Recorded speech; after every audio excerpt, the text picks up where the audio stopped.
Welcome to another episode of The Dissection. ActionSA no longer wants anything whatsoever to do with the Democratic Alliance. They're hurtful, they are done, they are just up to here with the DA. And you can see it in the way that they're exchanging barbs and jabs on social media. The Democratic Alliance has been ranting nonstop, Helen Zille, all of them, about ActionSA and how ActionSA is going to ruin its own future by working in a way that will remove the DA from the mayorship. Basically, what's happening is that ActionSA is going to vote against the Democratic Alliance in a motion of no confidence in the mayoral seat in Tshwane on the 26th of this month. Currently, ActionSA is in a coalition arrangement with the DA in Tshwane, and they hold the position of deputy mayor. But it looks like that relationship is over. It looks like the love is gone. It's like a bad breakup. ActionSA and the ANC are said to have an agreement in principle that the Mashaba-led party will occupy the mayoral seat while the ANC is going to take the speaker position. This agreement is said to have been part of the informal talks that the parties have been having since clinching the deal to install the ANC's Dada Morero as part of the City of Johannesburg mayor, as the City of Johannesburg mayor. So if you recall, ActionSA was on side with ANC, and it seems as if they're taking their time.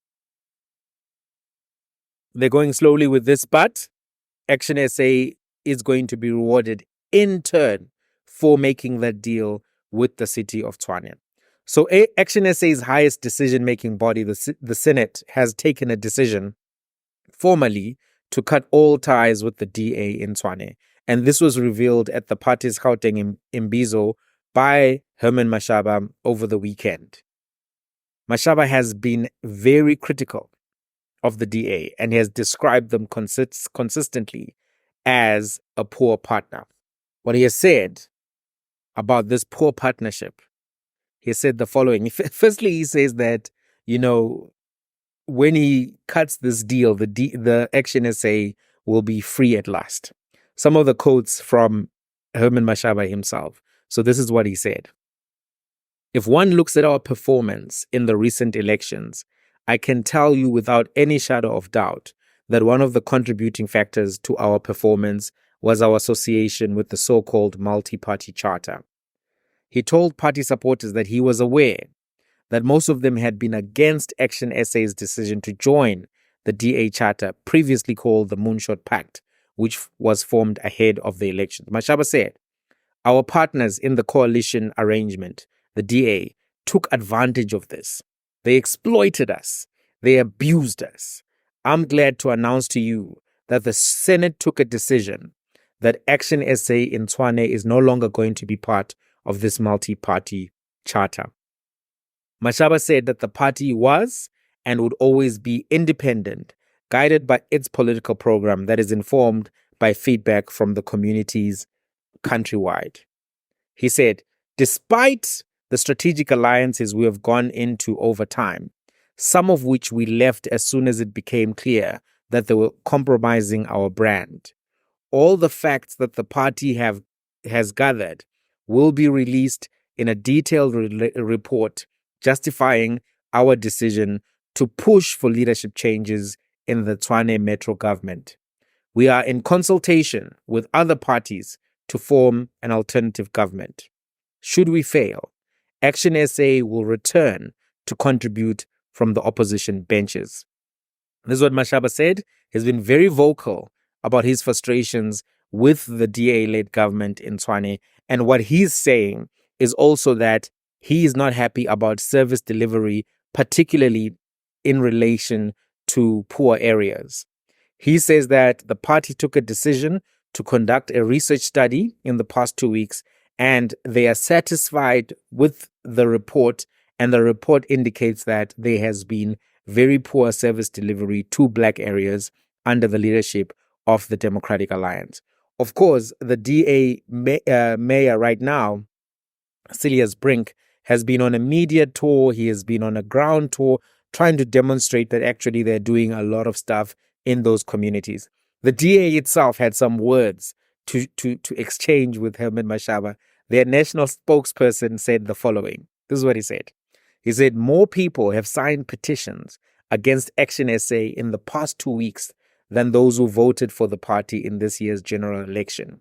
He said that Mashaba has turned ActionSA into the useful idiots and of anti-constitutional forces in South African politics, and in the process has jeopardized the future of the capital city. This spokesperson, Willie Oakham, also said, despite overwhelming opposition to this move, including by members of ActionSA, Mashaba seems intent on bringing down an effective, well-functioning coalition that has achieved success in a significant improvement in the city's finance and audit outcome, a credible plan to secure maximum energy independence, and a partnership with the national government to solve the Hammanskraal water crisis. He says that less than 2 months ago, the party, ActionSA, was taking credit for the success of Tshwane's multi-party coalition, but now it's calling for it's supporting the ANC's motion of no confidence in the city mayor. He says that all of this is very opportunistic. That's what the spokesperson of the Democratic Alliance has said. He said that this was ActionSA's final betrayal. Now, here are my thoughts on this whole situation. ActionSA is in a predicament. They're in a predicament. They're in a predicament because they have to show relevance. They have to show independence. On this question of loyalty, I'm going to start there. I think that ActionSA does not owe the Democratic Alliance any loyalty in this current period. I think they don't owe them any loyalty. Abangonywanga, abashelwanga, this is not a marriage. There was no lobola paid. This is not that kind of a relationship. The DA is saying that ActionSA is betraying voters, but they did the same thing by doing a deal with the ANC. Remember, during elections, the Democratic Alliance kept insisting that by no means, under no terms whatsoever, would they make a deal with the ANC. But they did not actually stay true to that. They made a deal with the ANC. In their manifesto, they say that the architect of the failures of South Africa in the last 30 years was the ANC. They said that the ANC was responsible for crime, for corruption, because of cadre deployment. They said that. Then they made a deal with the ANC. They justified that deal by saying that it was better than the alternative, which was MK, EFF, ANC. That's what they said. I didn't fully accept that as a reason because you told your voters you're not going to do it. There were other alternatives. You know, they could have formed this grand opposition coalition, and actually that would have still been something that was viable. They could have done that, but they didn't. They chose to make a deal with the ANC.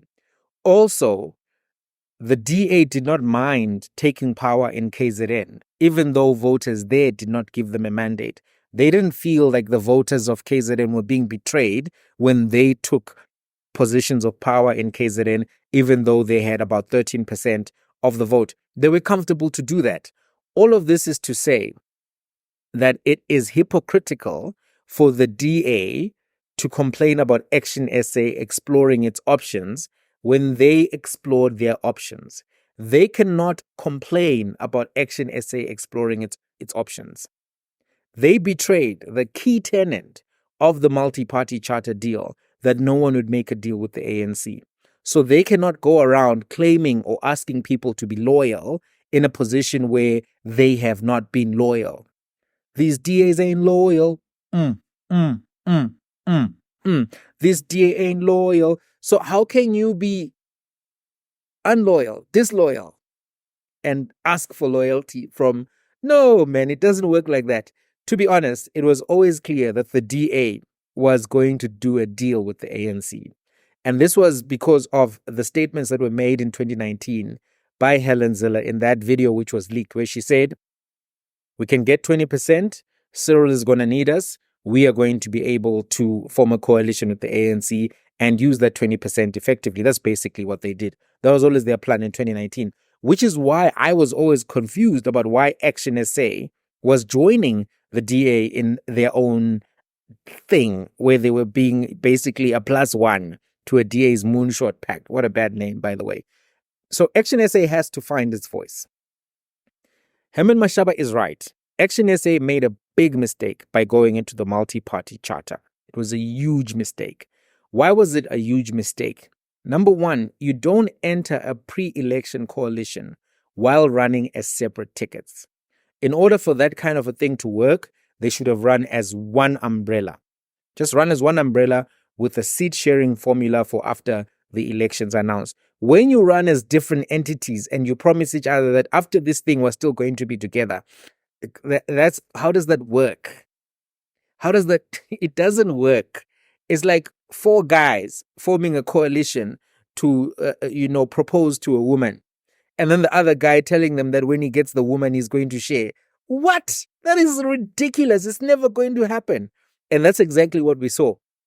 A lot of these entities which were in this multi-party charter thing found themselves, outside. I think IFP found themselves in a better position to get something out of it because they got a lot of votes in KwaZulu-Natal, and then they were able then to, get the premiership of KwaZulu-Natal and get a ministerial position. But as things stand right now, what did ActionSA get? They got nothing, right? So this kind of pre-election thing doesn't help you grow your organization.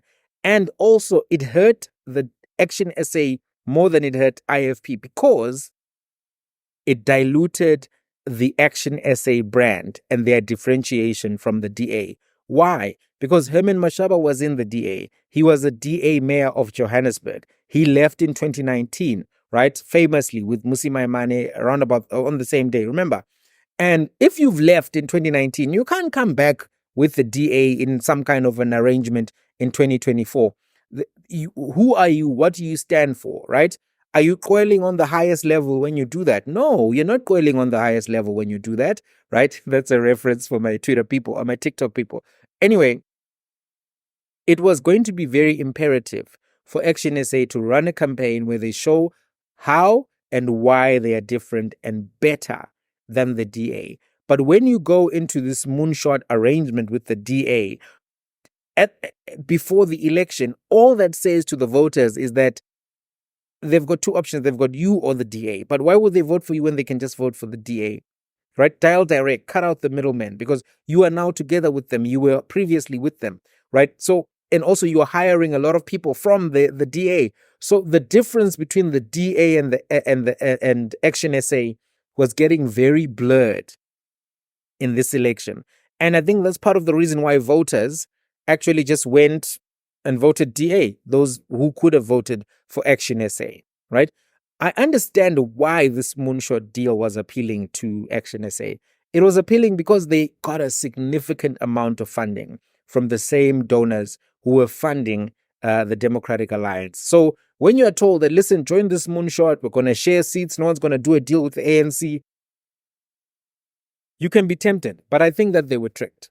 I think that if ActionSA had run its own campaign under its own banner, they would have gotten significantly more votes than they did under this whole moonshot thing. The reason why they lost votes is because they were part of this moonshot thing. I think that's a real thing. I think that's part of the reason why they didn't perform well. So currently the DA has been saying that this move by ActionSA is going to be the end of ActionSA because I think that they believe that they can cut donations to ActionSA because maybe they believe that they have a stronger relationship with the donors. And maybe that's true. One thing I can say, though, about ActionSA is that while it's true that part of their underperformance is as a result of this association with the DA in the moonshot, I also think that they did not come match ready to the election. ActionSA spent a lot of money recruiting senior DA leaders who were leaving the DA instead of recruiting young people, young volunteers, and making sure that they had a proper mobilization operation who could hit the communities in different areas where they needed to compete. They over-relied on the fact that they had gotten 500,000 votes in the local government elections where they really focused on Gauteng alone. And they thought, well, if we got 500 here, when we multiply it by 9, it's going to be a bigger number. Not paying attention to the fact that the dynamics are different in every province and you need to come correct in every province, which they did not do. Listen, what these guys did is like they got a lot of old players past 35, if we use a reference from soccer, but they were preparing for UEFA. You're not going to win. You're not going to win with older Ronaldo, older Messi, as much as they are great players and they had their time. Right now, if you are going against young players like Saka, if you're going against young players like that, they are going to dribble your guys. They're going to dribble your guys. And so ActionSA is spending a lot of resources on these older politicians, hoping that their brand would be enough, I think was a big mistake. Also, I think that the ground changed in 2024.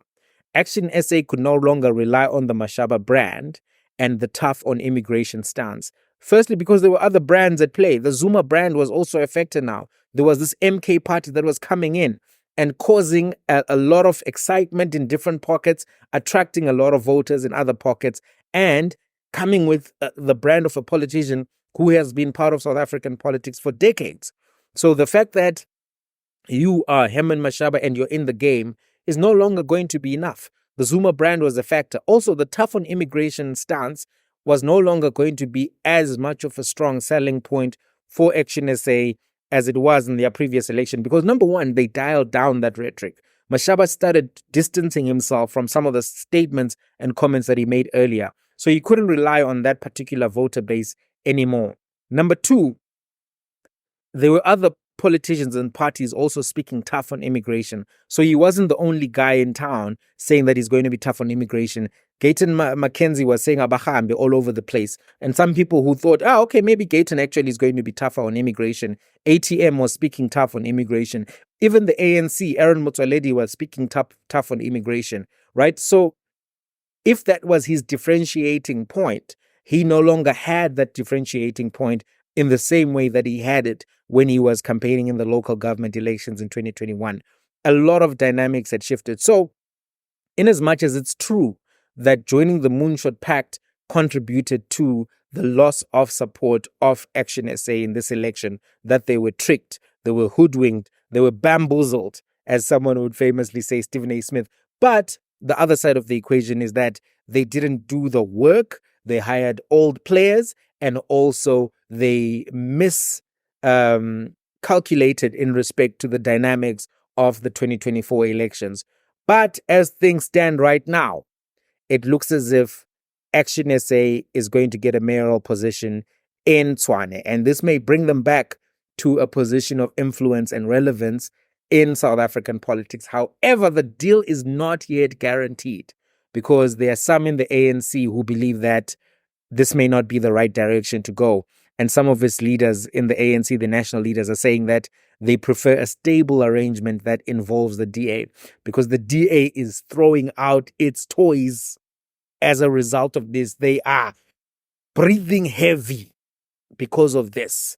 There are temper tantrums all over the place because of this. So this particular move, the Tshwane move, could really put the national GNU at risk. I don't think so, but there's a possibility. I really think that if the ANC does this and the DA does nothing, then they are really going to be spectators in this coalition, this GNU. They're really going to be spectators, because the ANC is going to continue making deals left, right, and center that undercut them. They're still going to implement policies left, right, and center that the DA doesn't agree with. And if the DA stays around because they are afraid of MK and EFF being in coalition with the Ramaphosa administration and making a different coalition, what they call the Doomsday Coalition, then I don't know what influence they're going to have on the administration going forward. They're going to be in the VIP, but they're not going to be on the pitch, on the court playing. They are going to be watching from close range, but not influencing the direction of the next 5 years. I don't know. What do you think? Let's have a conversation. I'm curious to hear your views. I'm going to be in the comments. What do you think? Do you think ActionSA is selling out, or do you think that DA is being irrational for expecting them to remain loyal while they did deals with other parties. Let's have a conversation. Till the next one.